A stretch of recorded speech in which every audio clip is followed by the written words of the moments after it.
Bonjour, bonsoir, c'est Kenshin. Alors cette vidéo est à destination de toutes les personnes qui veulent un peu mieux comprendre le délire des processeurs, que ce soit le nom ou les spécificités techniques, et comment mieux choisir le sien surtout.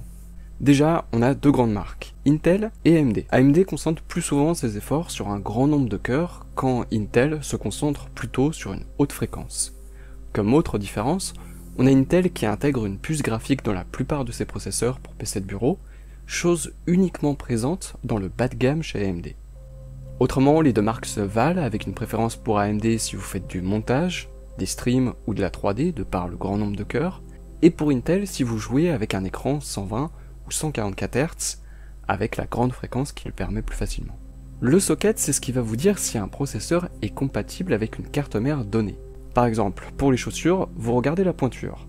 Là, c'est la même chose avec un processeur et son socket. Côté Intel, le nombre du socket correspond tout simplement au nombre de contacts qu'on a sous le processeur. Pour AMD, c'est plus ou moins la génération et le nom reste assez simple. Comme pour n'importe quel composant, quand on comprend pourquoi un CPU porte le nom qu'il a, on comprend mieux. Déjà pour la gamme, avec Intel et AMD c'est la même chose, c'est donné par le préfixe. i3, i5, i7, i9, R3, R5, R7. La génération, c'est le premier chiffre du processeur.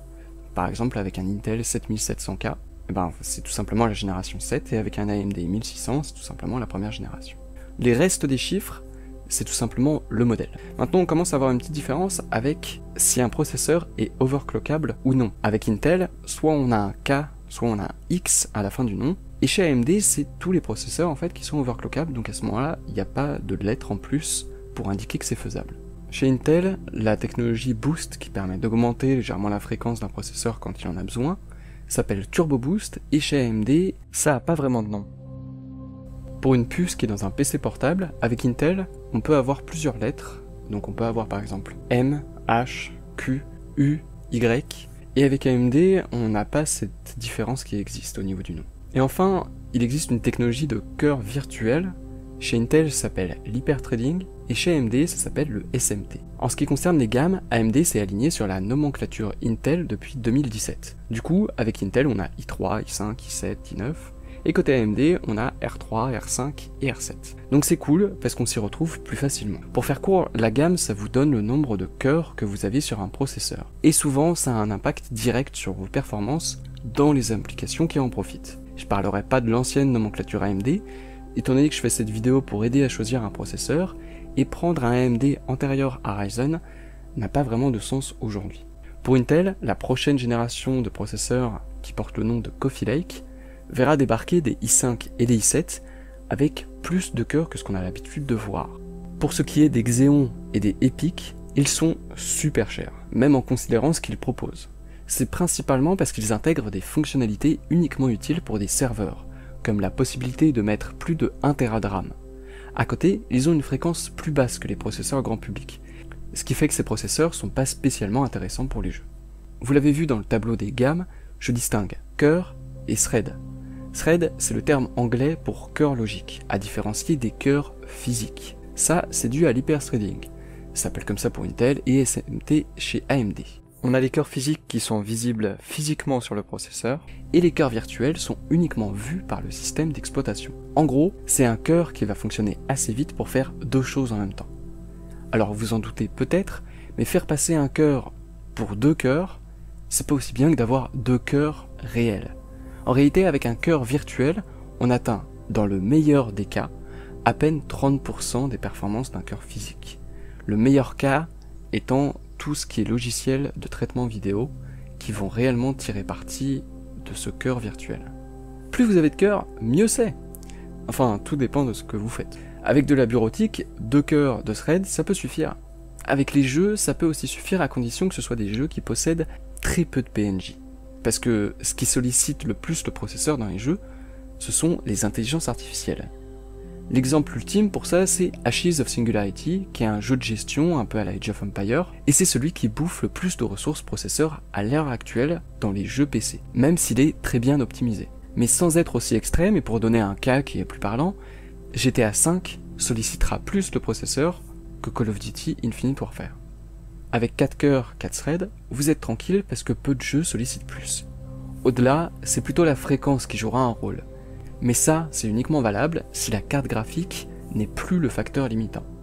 Pour les 4 cœurs qui suffisent, c'est principalement vrai parce que les développeurs ne s'embêtent pas à faire des jeux qui sollicitent plus de cœurs, vu que la grande majorité des gens possèdent des processeurs avec 4 cœurs. Mais ça risque de changer dans un futur proche avec les derniers processeurs AMD qui auront plus de cœurs et qui ont ensuite incité Intel à sortir des processeurs qui auront plus de cœurs. Maintenant, si vous faites des streams tout en jouant sur votre PC, du montage ou de la modélisation 3D, voire de la virtualisation de machines, vous avez tout intérêt à avoir un maximum de cœurs, et la fréquence ne jouera qu'un rôle secondaire dans ces tâches-là. La fréquence d'un processeur, c'est le nombre de fois par seconde qu'il effectue un cycle. Giga, c'est le préfixe d'unité qui signifie milliard, et le Hertz, c'est l'unité de fréquence. Donc un processeur de 4 GHz, c'est un processeur qui effectue 4 milliards de cycles par seconde. C'est surtout important pour les jeux, mais faites attention, tous les Hertz ne sont pas égaux.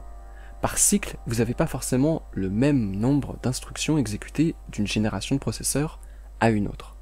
Ce qui fait que 2 processeurs qui tournent à la même fréquence et qui ont le même nombre de cœurs ne donnent pas forcément les mêmes performances. C'est une donnée qui s'appelle l'IPC, le nombre d'instructions par cycle. Et c'est que très rarement renseigné, c'est pour ça qu'il faut souvent se référer à des benchmarks faits par des indépendants pour évaluer les performances. D'ailleurs, l'IPC c'est aussi une valeur qui existe pour les GPU, et en fait pour n'importe quel hardware, mais on en parle beaucoup plus souvent pour les CPU. L'overclock, c'est ce qui permet d'augmenter la fréquence au-delà des limites initiales. Avec Intel, c'est uniquement possible avec les processeurs qui portent la lettre K ou X, et avec AMD, c'est faisable avec tous les processeurs. Après, ça dépend aussi de la carte mère que vous avez. Toutes les cartes mères ne permettent pas d'overclocker, quand bien même le processeur est overclockable. C'est utile pour gagner en performance ou pour redonner un coup de jeune à votre processeur s'il se fait un peu vieux. Mais vous ne pourrez pas monter aussi haut que vous le voulez. Déjà, vous risquez d'avoir des problèmes de température si vous n'avez pas un bon dissipateur sur votre processeur. Et ensuite, la limite initiale est là parce qu'elle assure la stabilité du système. Plus vous montez en fréquence, et plus vous risquez d'avoir des blue screens au bout d'un moment. Mais à moins d'être un triscoto de l'enfer, vous risquez pas de griller votre processeur si vous montez les valeurs graduellement, même si le risque est toujours là. La fréquence de base est aussi là parce que c'est là où le rendement watts par hertz est optimal. En plus de ça, en overclockant, vous annulez la garantie de votre processeur. Mais qu'on se le dise, les constructeurs ont aucun moyen d'être sûrs si vous l'avez fait ou non, à moins qu'il y ait des traces de brûlure sur votre processeur. On peut se demander pourquoi le faire si c'est si galère. Par exemple, il y a certains processeurs où c'est très intéressant de le faire à condition de pouvoir. On a par exemple le i5 2500K qui peut monter sa fréquence de 35% dans le meilleur des cas, passant ainsi de 3,7 à 5 GHz. Ça permet de faire tourner sans souci les derniers jeux alors que le processeur a plus de 4 ans.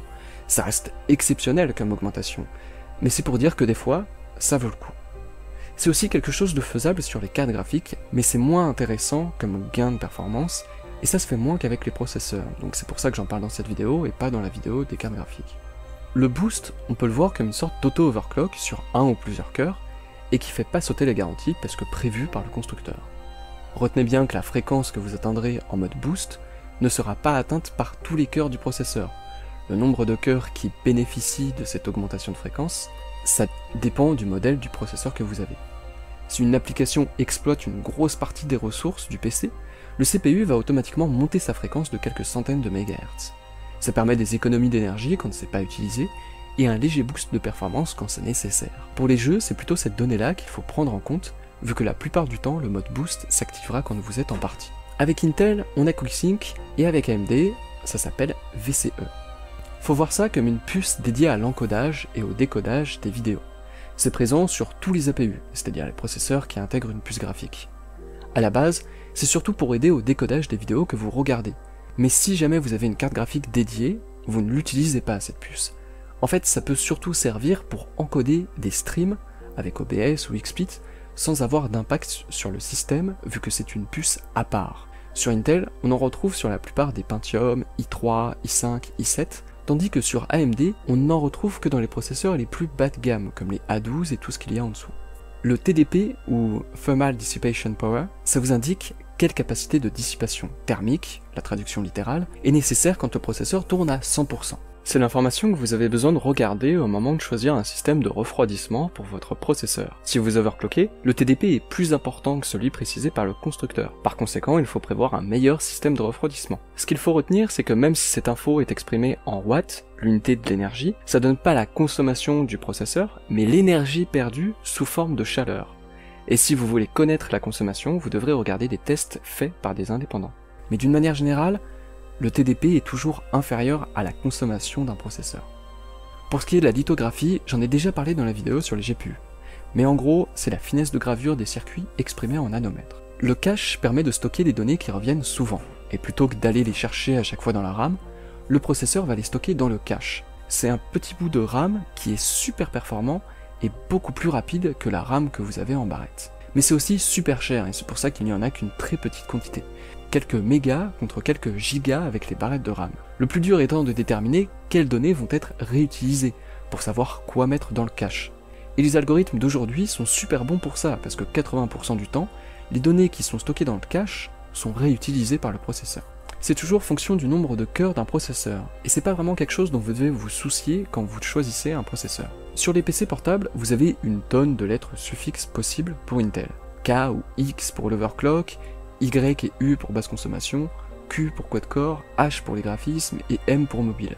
Il y en a encore d'autres, mais je vais pas tous vous les faire parce que de toute manière ce sont pas des trucs qu'on retient. Mais en description, je vous mets un lien vers la documentation Intel qui est assez bien faite. Pour AMD, ils font pas de différence entre les versions laptop et les versions desktop. 2 cœurs pour de la bureautique et les jeux pas trop gourmands, 4 cœurs pour les jeux, et plus pour tout ce qui touche au traitement vidéo. C'est l'essentiel de ce qu'il faut retenir. Mais alors, quel modèle choisir? Comme pour les GPU, regardez les benchmarks en cherchant un test pour le processeur que vous voulez dans la situation dans laquelle vous comptez l'utiliser. Par exemple, si jamais vous voulez jouer en 1080p à 144 Hz, vous préférerez regarder des tests justement pour ça. Encore une fois, il y a une tonne de vidéos sur YouTube. Vous tapez benchmark, nom du processeur, nom du jeu, et vous tombez sur des tonnes de vidéos montrant les FPS que vous aurez. Au cas où, benchmark, ça signifie test de référence. Si ça vous suffit pas comme explication, parce qu'au fond vous avez la flemme de regarder des tonnes de benchmarks, ce qui se comprend, dans la description vous avez un tableau que je mettrai à jour le plus régulièrement possible. J'y mettrai les processeurs que je considère les plus intéressants, quelles performances en attendre, et leur prix. Je mettrai aussi à quand remonte la dernière fois que j'ai mis le document à jour, que vous soyez rassurés quant à sa validité. Voilà, j'espère que ça aura pu vous aider. Si c'est le cas, n'hésitez pas à liker et à partager aux personnes auxquelles vous pensez que ça sera utile. Ça m'aidera moi, mais j'espère surtout que ça en aidera d'autres. En attendant la vidéo suivante, moi je vous dis à la prochaine.